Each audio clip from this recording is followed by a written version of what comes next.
Hello, and welcome to another Parallel Project Training podcast. My name's Ruth Phillips, and I'm here with Paul Neighbour, and we're going to be talking to you about assurance today. And this is going to be linked to the APM PMQ syllabus for exams starting in 2024. So, Paul, welcome to the podcast. Hello, how are you doing? I'm good. I'm interested to talk to you about assurance. It's an interesting topic, and perhaps one that a lot of people feel that they're not too comfortable with. It's more of a hidden art. A hidden art, yes. So looking at the APM PMQ syllabus, we've just got the one learning outcome on assurance, and it's about knowing the purpose of assurance within a project, including awareness of scope, priorities and strategic aims of assurance activities. So maybe let's just go back to basics on this and first of all say, well, what actually is assurance within a project? I think they explain it in the learning objective because it says understand assurance as an ability to provide confidence to the governance board that the project is on track to deliver the objectives. Right. So it's about the ability to provide confidence. It's not providing confidence. That's an interesting distinction. So governance is the mechanism that provides confidence to the project board that everything's on track. Assurance is making sure that the information that we use as part of the governance process is correct, accurate, valid, and is being done properly. Yeah. Okay. So when the governance board are making decisions, how do they know that the information that they're looking at in order to take those decisions is true, fair and accurate reflection of the project? Yeah, absolutely. And that's then when that confidence will be derived from, because if they have that assurance that it is true, fair and accurate, they know that the decisions that they're making then are going to be based on that accuracy of information. So I see it as a process that supports effective governance. It underpins your governance processes. So how can you convince me as a board member that all the information you're presenting is accurate, true and fair, and all the statements you're making, and also that you're following best practices of risk management and change control, and your stakeholder management is working well? It's closely linked to quality assurance. I was just going to ask you about that because Lisa and I have recorded another podcast on quality and quality management, and quality assurance comes up as part of that. So people quite often get a bit confused between the two, but there is a relationship, isn't there? Yeah, so quality assurance is about the quality of the product, the end product delivered to the customer, and the way that product is delivered from the customer's point of view. This is more about that internal confidence within the governing board. Yeah. So if you go to a quality assured organisation, that's all about delivering customer service, isn't it? Yes. The focus of quality management is to deliver customer service. The quality of assurance here is about informing the internal project board that the project is being managed properly. Very similar, but a bit more in-house. Yes, similar, but a different focus. Okay. Great. So that's what assurance actually is. We're now asked to have an awareness of the scope of assurance activities. So what are the scope of assurance activities on our project? So if you were doing an assurance review, you'd have to define what the scope of that audit was, for instance. So what we're going to look at in terms of the scope of assurance. So are we going to look at just the project controls information? Are we going to look at the risk management information? Are we going to look at contractors and suppliers as well? So in earned value, they have a thing called an assurance compliance review, and you have to define what the scope of that assurance is. Yeah. What is to be assured? What is to be assured, yes. Is it all the supply base as well? So when we say we're confident in all the data, what's the scope of that?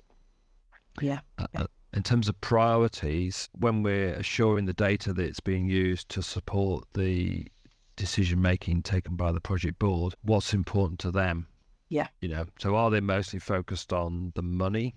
Are they mostly focused on the risk? So it's very similar to scope. What do we want confidence in? That we can deliver. And then the strategic aims will depend on your organisation's culture. So it's back to where we talked about project culture affecting what life cycle you might choose. Yeah, absolutely. You can imagine if you were working in social care and you had a project that to do with the data of children who are in care. Yeah. Then your priorities would be about data protection. Yes, absolutely. And how can we be sure that we've got robust processes for not leaking information? If you were working for Microsoft and you're developing new innovative products or OpenAI, it's a bit more Wild West. So we don't want assurance to be so over-dominating that it compromises our ability to innovate. Yes, so we might do things in a very different way then because of those aims. Yes, so the strategic aims of the organisation will affect the assurance activities that we do. Yeah, absolutely. Would this also link back into things like the risk appetite of an organisation as well? Yeah, that's right. So the APM have given us a picture, haven't they, which you can see in the study guide. And they've drawn this Venn diagram on page 34 of the book. So what that says is that there's an overlap between assurance and governance, which we've already described. Yeah. So governance is a decision-making process. Assurance is the confidence that the decision data that you're presented with is correct. But clearly, when you're taking governance decisions, you need to understand what the risks are of the decisions you take. And so assurance gives you confidence that that risk analysis and that risk information that you have has been done properly and robustly and rigorously. Yeah. So that's how you get that overlap between governance, assurance and management. Okay. So let's have a look at the assurance activities. And I know that APM has talked about 3 levels of assurance activities, or I know that you've called them 3 levels of defense. So what's that all about? Yeah, so this is usually people who work in PMO have said to me actually that when we're doing assurance, we've got 3 levels of defense. What they mean, 3 levels of defending against poor quality information feeding into the governance system. Yeah.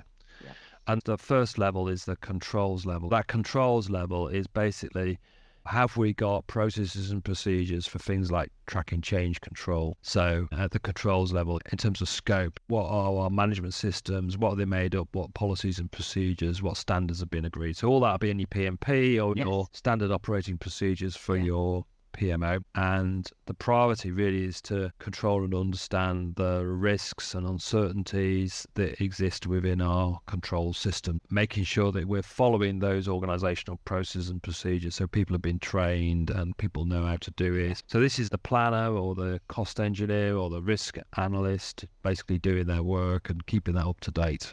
Yeah. Checking that they're doing it right and they've been competent and capable to do that. Yeah. So quite detail focused, quite internal to the project. Yeah, that's right. So a second line defense is how can we know the planner is using the right data, that the cost engineer is using the right data, people are following the change control process internally. So this is internal monitoring and checking and reviewing, often by the PMO, that those quality procedures are being confirmed. And that confirms that the risks to the project are being managed in an effective way. And it means that you've got a consistent and effective application of those processes within each individual project. Yeah, that they're having the desired outcome. They're not just following the procedures, but they're the right procedures and they're doing what we want them to do. Yeah, and when you're doing assurance, quite often you'll do what they call risk-based assurance, which is might be causing a bit of confusion here. So if you want to audit something, you can't audit everything. So what you will decide to do is you'll say, maybe we need to be really clear on the cost or the procurement process. Yeah. Or if it's in child protection, maybe we need to be clear on the data protection process we're following. Yeah. So you'll do risk-based assurance where you look at what you think the risks are on a particular project. Yeah. So usually that's done by the PMO. So that's separate from the day-to-day people who are doing the day-to-day record keeping. Yeah. Okay. So they provide a little bit more of an objective and independent view on things. Yeah. So the project manager might be standing up at the board meeting saying, this is the status of the project and I recommend that we do this. And the PMO manager might be there going, so yeah, I've checked those numbers. They tie up with what I expect. So that's compliance or second level defense. The third is where you get independent external audit. Okay. So usually from outside the project or outside the organization. So it can be a peer review. They will do an independent deep dive on the project control systems. So earned value has got a compliance review procedure in it. Yeah. So you'll trace through the data and check that it's all been done properly, or the National Audit Office will do a review. And that demonstrates unbiased and independently that the assurance processes are being followed for the organisation. That's a much more strategic overview of assurance, rather the other two are a little bit more granular. Yeah, we do all of this. So controls, we monitor people's performance on the homework week to week. Yeah. And we monitor the feedback forms from the delegates. Yeah. Compliance, so as a management team we do tracking of pass rates and looking at trends in feedback and that sort of thing. And then independently the APM come and do an annual audit where you have to submit all this information and they validate that you're still meeting the standards. That much more independent view of things from an external body. Yeah, that's a really good example of that. And so most organisations will do it. They probably just don't call it assurance, I think that's possibly where some of the confusion around this as a topic or as an activity within the project comes about, because I think that lots of different groups do it in lots of different ways. We've talked about the PMO quite often. If you're on grant funded projects, you might have monitoring officers come in to do this. There might be internal audits, there might be scrutiny committees, there's all sorts of different terms for it. So I think it can be a little bit difficult sometimes to see how it applies in your own organisation. So one last thing I'd ask about is we've obviously got to plan these activities in to our project lifecycle, otherwise they won't happen. So how would we go about creating a plan for assurance activities? I've seen some really good practices at the controls level, the sort of level 1, that's just going on day to day. Yeah. Routine, day to day delivery of the project in a systematic way. Yeah. And a lot of that is pinned back to your PMP and making sure that you've got all of those structures in place and using good practice to do that. Yeah.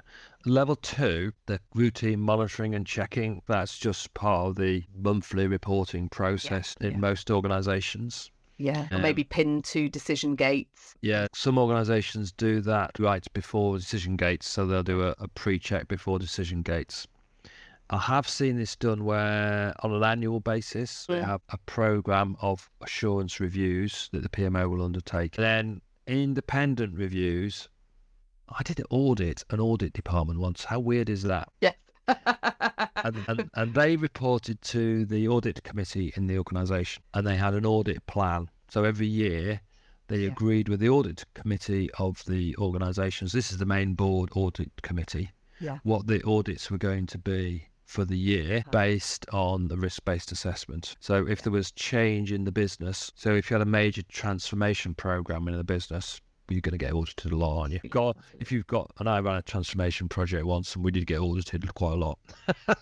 But if you're just doing a BAU project, if there's such a thing, a project that like fairly similar and you do lots of them and they repeat, you're probably not going to be audited that much. I'm sure the NAO have a whole process to decide what they're going to audit. And that was discussed with the main board audit committee and agreed with them. And then they went round and audited people according to the plan. That's very much risk-based as well. Big changes in an organisation, a big transformation project, then audit are going to want to be looking at that frequently. Something that's a little bit more repeatable, known entity, then probably less interest on that.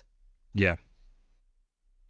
Okay, so we've covered off the learning outcome there, knowing the purpose of assurance within the project, understanding the scope of assurance activities, priorities, strategic aims, and looking at how assurance, risk and governance all work together and how we can plan these assurance activities into our project. I think it's probably an area that people need to practice questions on. There's a few in the book, but I think it's an area that I would recommend practicing. Yes. It's really tricky to get your head around, isn't it? Once you get there, it's okay, but it just takes a while. Yeah, I think that's really good advice to understand the angle of knowledge that the APM want to examine. Brilliant. Fantastic. Thanks ever so much, Paul. Thank you, Ruth. Cheerio. Thanks. Bye-bye.